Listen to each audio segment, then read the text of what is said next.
So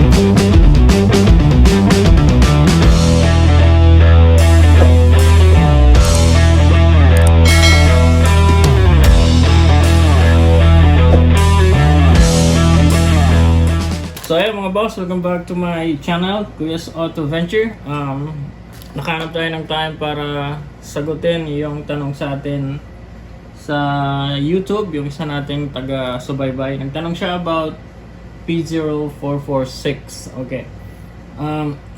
P0446 sir ay something to do with the EVAP system. Kung hindi nyo kabisado yung EVAP system, ito yung nag-check ng vacuum or ng leak, I should say, nag-check ng leak sa fuel system natin, sa fuel tank, para maiwasan yung fuel vapor leak, okay, yung hydrocarbon leakage na tinatawag nila.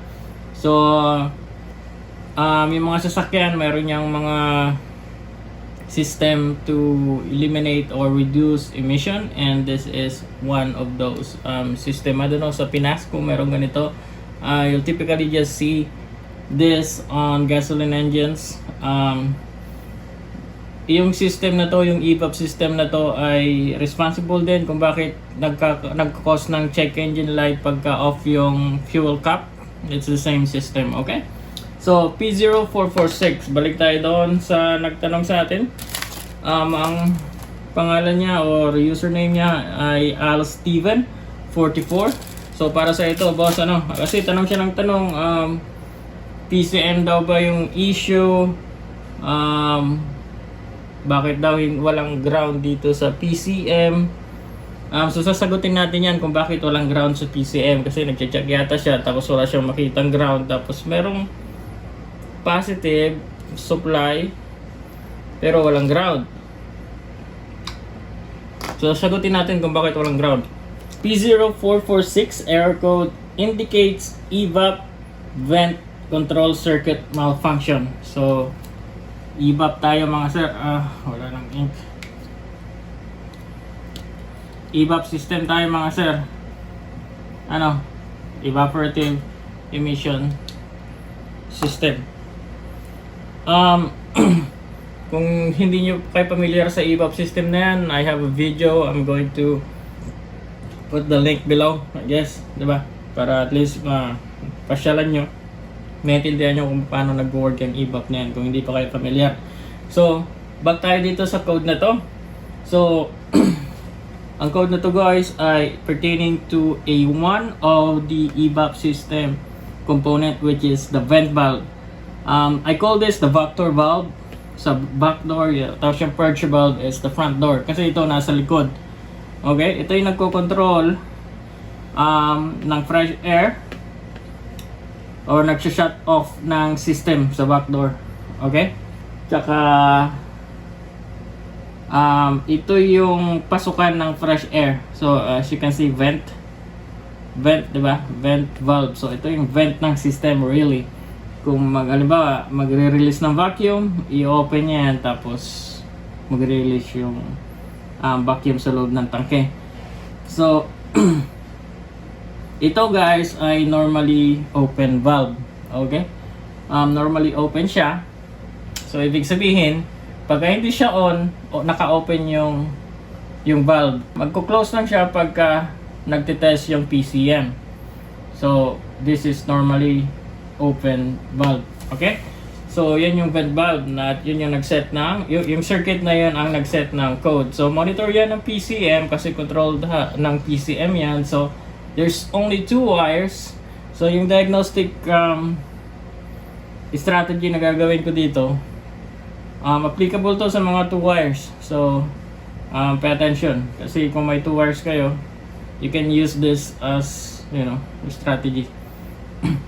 So before we go any further, we have to figure out kung anong type ng DTC yung P0446. So on the description, sabi niya, you have to go to the description of the DTC guys. Ito doesn't mean anything. Without the description, this doesn't mean anything. The description is very, very important.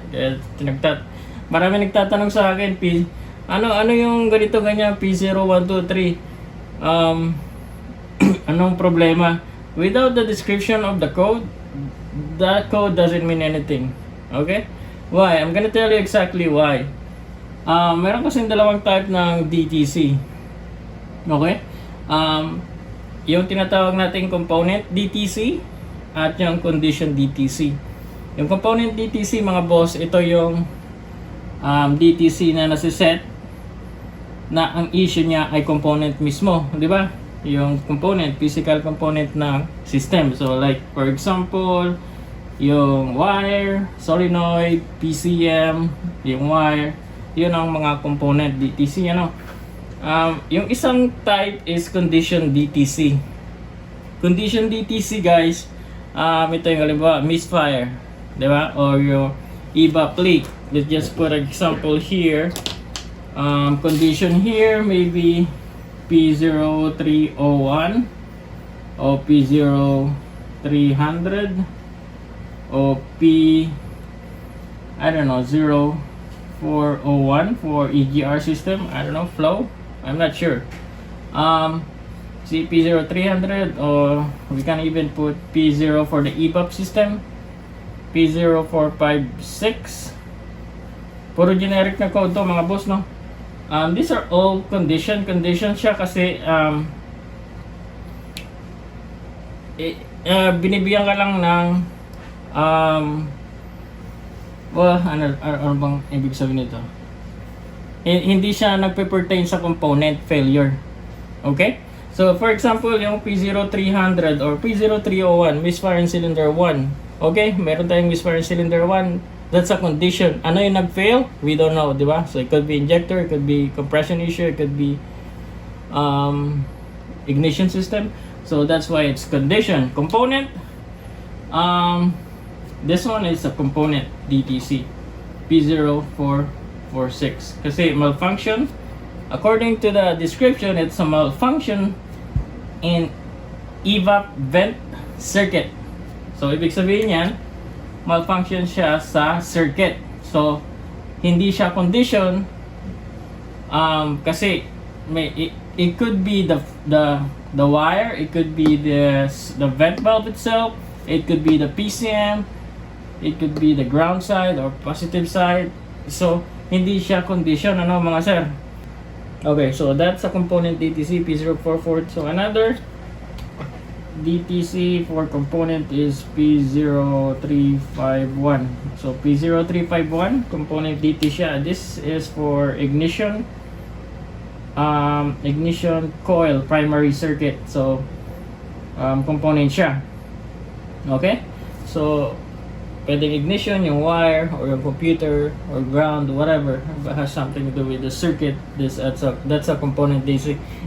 We're gonna cover all this maybe in a different video, but the first step to figuring out an issue or solving a concern like this, DTCs, you have to figure out kung saan siya kabilang, component or condition. Kasi kung condition, ibang testing yung pwede nating puntahan. Pagka component, ibang testing naman. So in this case, it's a component DTC. So right there, we can actually go ahead and figure out kung anong nagko-cause ng P0446 na yan. So, pwede mag-cause, like I said, since it's a component DTC, wire, vent valve itself, the ground wire, or the PCM itself. So, siya na guys, misfire ako ngayon